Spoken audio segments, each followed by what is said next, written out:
passe au Tibet. Est-ce que vous êtes pour un Tibet libre ou non, vous? Pour nous, Tibet toujours, c'est la Chine. Non. Non? Parce que pourquoi? Parce que par moi, ma province est à côté de Tibet. Donc je connais bien le Tibet.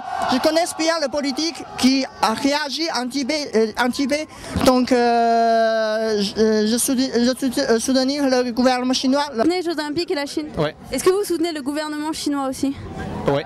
D'accord. Ouais. Donc vous n'y trouvez rien à redire En fait, je pense ce qui se passe en Tibet, je pense que c'est pas vrai en fait.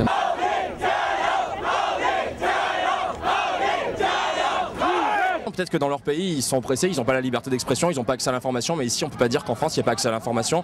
Et la cause tibétaine, je pense que pour tout démocrate qui se respecte, c'est une cause à défendre et je ne comprends pas comment en France, en étant même étudiant en France, même si on est chinois, on ne peut pas défendre ça et on peut venir brandir un drapeau chinois, sachant que c'est le drapeau d'un régime qui muselle la liberté d'expression dans son pays et qui massacre les Tibétains quand ils font valoir leurs droits légitimes. Je pense que c'est une bonne chose, je pense que le Tibet devrait être indépendant, je pense que l'argument que donnent les Chinois, à savoir que le Tibet appartenait à la Chine en 1200 ne vaut rien, parce que sinon il faudrait qu'on ait gardé l'Italie, l'Allemagne, etc. Et qu'il y a un moment où certains pays doivent être indépendants lorsqu'ils ont des caractéristiques à part. Voilà la flamme.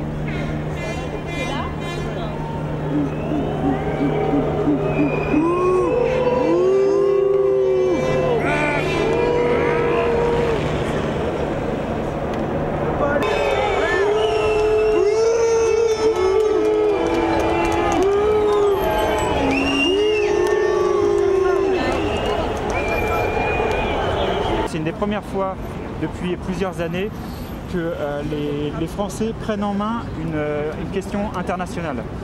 Souvent, M. Chirac et M. Sarkozy nous ont fait croire que la politique internationale, ce n'était pas un débat public. C'est un débat public. Le fait que la cérémonie d'ouverture puisse être boycottée, c'est un débat public. Et là, les Français, je pense qu'ils sont repris en main.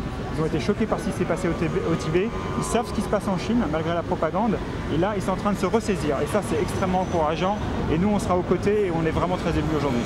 L'expression en Chine et au Tibet, liberté d'expression en Chine et au Tibet, liberté d'expression en Chine et au Tibet, liberté d'expression en Chine et au Tibet, liberté.